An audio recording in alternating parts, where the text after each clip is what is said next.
เหมือนนางซื้อมันลัดดิโปเล่งเขาว่ามันดีย้อนกว่าเขาคล้องน้ำเสียกว่าในนั้นก้วยหนังเก่าที่มันผู้หญิงก็ได้ซับบ่ฮู้ตัวว่าอยู่เย่าเหมือนมันนางฮอดมาถึงตีนในคล้องน้ำนั่นก็มีผู้ให้หูล้อมก็นึงเดือนมากกว่ามันนางกำเหลียวสู้เป็นพาราไนปล่อยเฮามาเลียวได้เลยนะยิ่งหัวล้อมได้ก็เกี่ยวกอบสบัดนางซื้อมาได้ซ้ำบ่รู้ว่าเฮ้ยอีเด้อว่ายามนั้นนางซื้อมันก็สังละย้อนตั้งซอยเถียมหาเพิ่นมาซอยมันนาง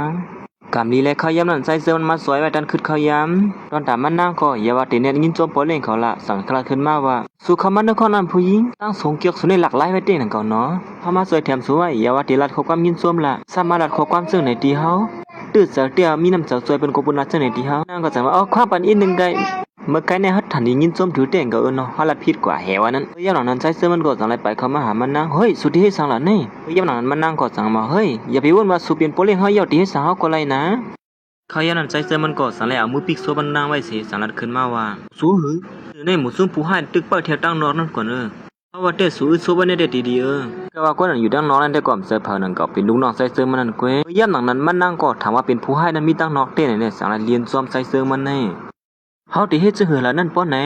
ด้วยเหมือนว่าเขาดีแลบเข้ามาตั้งนั้นเต้นั่นใจก็สั่งลัดว่าสู้ก็จ้างเราเฮ็ดซื่อหือเฮ็ดเหมือนเสื้อหนังผู้หญิงในผู้ใส่เขาอยู่ซ้ำกันนั่นน่ะกวงหมอเรียนเสื้อหยอกกันตาเปิ้นอยู่หนังเก่าโยสูตรผู้นี้เฮ็ดเหมือนซึ่งหนังมันเป็นเต้นั่นนะแต่ซึ่งก็เข้าเอวมันนางกำเหลียวอยู่เย้าแต่ลูกน้องมันใส่ก็ลักโคอยู่ตั้งนอกนั่นเย้าไอ้นั่นเสสังเลยตัดมาตีลูกนางเซิงมันสังเลยถึงเข้าในเย้ามีห้องไปปอกมาเฮือนน่ะนี่ย้อนปัวเมเขาถูกผู้ให้เฮ็ดมือไกลนั่นแหละมามีอยู่ที่ห้องยาในอำไปสังปอกมือ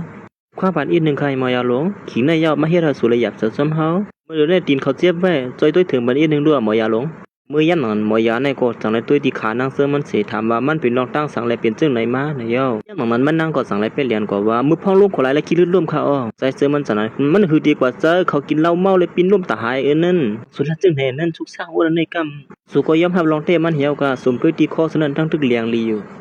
มันนั่งก็สั่งนั้นว่าโอ้เจ้านั้นขนาดมอยาหลวงเขาถือเป็นเรียนกว่าซึ่งหือในกำเนี่ยยันเบื่อสื่อหลายๆเนี่ยเจ้าเนี่ยไงเนี่ยจำหนำยันนั้นมอยาในก็สั่งนั้นว่าด้วยเหมือนศูนย์เนี่ยอำถูกเมียนกันทั้งเราพวกกินเหล้าเนี่ยจะใกล้เมาในศูนย์เนี่ยเจ้าข้านมอยาหลวงรัดเมียนเต้นั่นมอยาหลวงนั่นหันเขาเย้าหยอกกันในแรงปีกะหัวตัวเป็นก้นหนุ่มก้นกำเนี่ยอำถูกลีมาพิษโมกันติวยาซึ่งไหนนะถูกลีตุ้ยถึงร่วมล่ากันอีกหนึ่งอำถูกลีมาโมกันพิษไผ่หน้ามอยาซึ่งไหนเฮ้ยห้อมเจ้าก็หักกันนะมอยาหลวงลาลิวาเต้เขาเนี่ย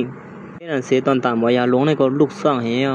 มอยาถังพิษกว่าเยอะเขานั่นนะปีนี้เบิดสูดังบ่ได้มอยาและถังพิษกว่ายังหือละคำในนั่นเสียสังลันตัดมาขึ้นที่ลูกชายอ่อนเก่ายันปัวเปิ้เมเขาอำปองมาสิปอกแลใต้ก็เป็นผู้ล่วงแหลนกว่านึงนางเก่าสังลันเสียด้วยเนื้อความมันนั่นว่าเมื่อเหลียวในเมเขาตึกอยู่ไว้อยู่ที่เลในนั่น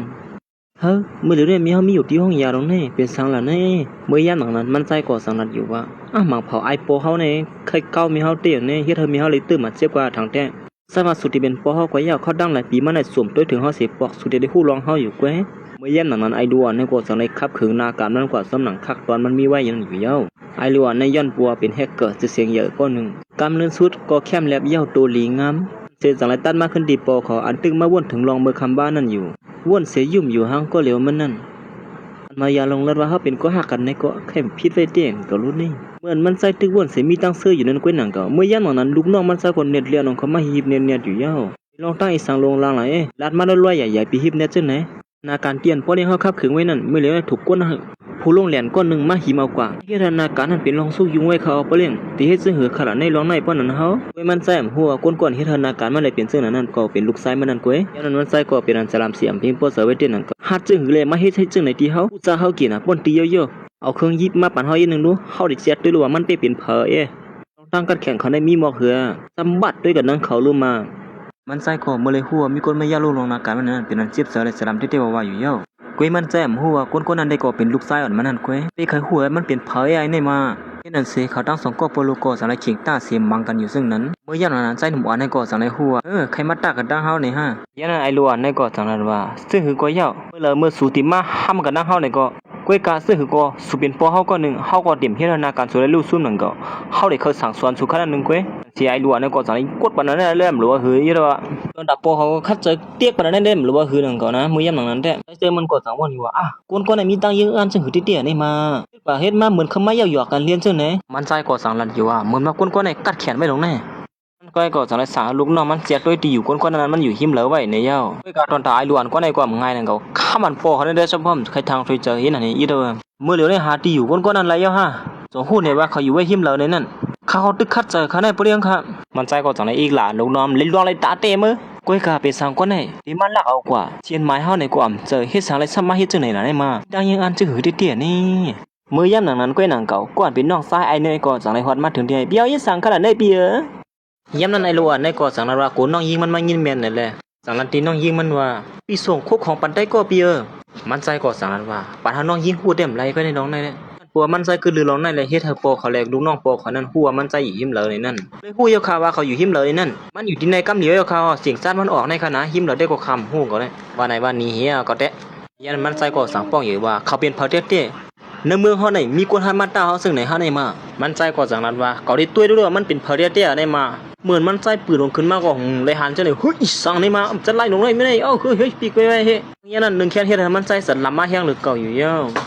เฮ็ดนั่นสิมีอยู่ขึ้นนึงบ่พอมันใช้ถึงเหตุการณ์อยู่นั่นลูกน้องมันใช้จากนั้นมาแล้วว่าคำว่าเด้โปลีเฮาหรือต่อสิกวนลาคำว่าเด้ติมาเฮ็ดลองนาการเสียบด้วยถึงไปอยู่ดีโดยสกอนั่นแต่ไปศึกษาเขาว่าน้องมันใจก่อสารนั้นเนี่ยเทียงว่าเดี๋ยวในโปลียาเฮาก็ฮอดมาถึงดินยาวเขามาทบโปลีเฮานี่เขาว่าเรื่องสินนั้นยังมีเทียงลองนึงเขานะคดีละในโปลีเฮาเนี่ยผู้เตรียมหมายอันมาเมื่อนั้นเขาคัดเสเหตุการณ์ปีเสือเขานะการได้เหตุการณ์ตั้งคืนในได้เหมือนวันเห็นปอเขาบ่เลี้ยงใครฮู้เหมือนนางหมูซุ่มเขาเส้นนั้นค่ะนะเฮ็ดอีสังก็สมานเปลี่ยนชีวิตอยู่ละลายวันๆในกินข้าวกินน้ำที่ไหนนี่ก็บ่เลี้ยงใครฮู้ก็ผู้เตรียมหมายก่อนมาเหมือนแต่เหมือนเปื้อนเขานะเข้มให้เปื้อนเขาเนี่ยมันใจก่อสังนั้นว่าเขาเป็นชื่อหือไว้ล่ะก้อยกาตุ้ยเหมือนว่าเฮาก็เรียบไรใส่เขาอย่างนั้นก่อนนะเฮ็ดนั่นเสร็จจากนั้นตัดมาที่นั่งซื้อมาอันตึกติปอกมือเฮือนอยู่นั่นอีกนั่นได้ห้ามไปปอกมือเฮือนนี่ลูกชายอะไรลูกยี่เฮาที่ไม่เสาตอนตาเฮานี่ที่สั่งได้เป็นนั้นปืดอ่ะแม่